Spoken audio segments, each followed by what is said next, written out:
So this is an explanation of the painting I just finished on the 30th of October 2017, and as you can see, it's about Saint Paul the Apostles. It's written here. It's inspired by the famous icon of Andrey Rublev, the Russian painter. You can see his original painting here, his original icon. He lived about 700 years ago in Moscow, and here this is one of his most famous painting of Saint Paul. As you can see, it's damaged the place where you're supposed to have the book, the letters that the book containing the letters that he wrote.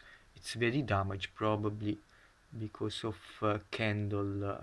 They used to put a candle here and in the church, and that's why it's damaged. But anyway, I reconstructed here and added a few details that I reckon are very important, especially for these times that we are living now, where more truth they become clear, and it's important that we know about these truths.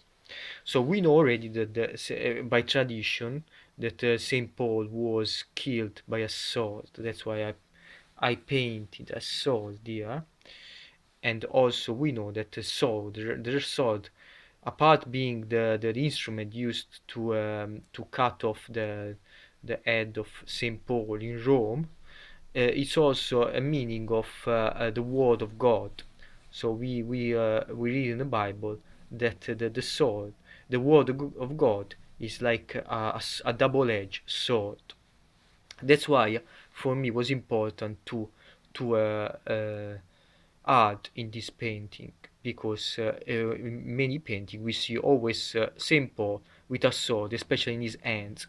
But in his hands, in this case, we can see the letters, that the book containing the letters that he wrote, and especially I want to emphasize on what he said in the letter that he wrote to the Galatians, to the Galatian chapter 6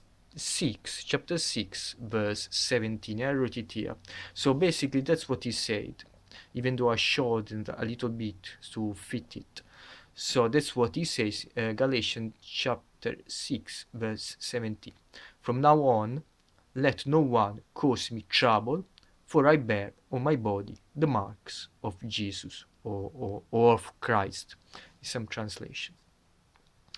And you can see here that I painted the stigmata, because we do not know. It could be that he meant this. He meant that he had stigmata, and many people did not believe that they were caused spontaneously, but they was probably afflicting themselves.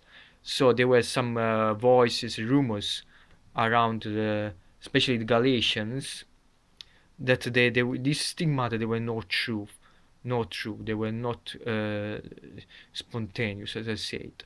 And so he writes to make it clear that he doesn't want any trouble anymore, any people doubting about his stigmata, but that this stigmata represents the body, represent the marks of Christ here on this end. Some scholars, they say that he could not be referring to the stigmata as on his hands, and on his side, but he was referring to the suffering that he received while he was in prison, the flogging, and the suffering in general that he received while he was in prison. We do not know that. All we know is that in Greek, the original letter wrote in Greek, we know that were written in Greek, used the word stigmata, and we know that stigmata, it's the marks of Christ, the the five wounds of Christ that he received on the cross, while he was on the cross. Therefore, I reckoned that it was important to create such a work, because I haven't seen a painting with this kind of genre, this kind of where we see Saint Paul with stigmata, and I reckon that it's important to bear in mind that it's possible, it's very possible that Saint Paul is referring to the marks of Christ, to this stigmata. Also, I used for this painting, I used uh, some watercolors here and acrylic in for some black, and white is acrylic as well. And I finished off with furniture for to make it shining. So thank you for watching, and God bless you all.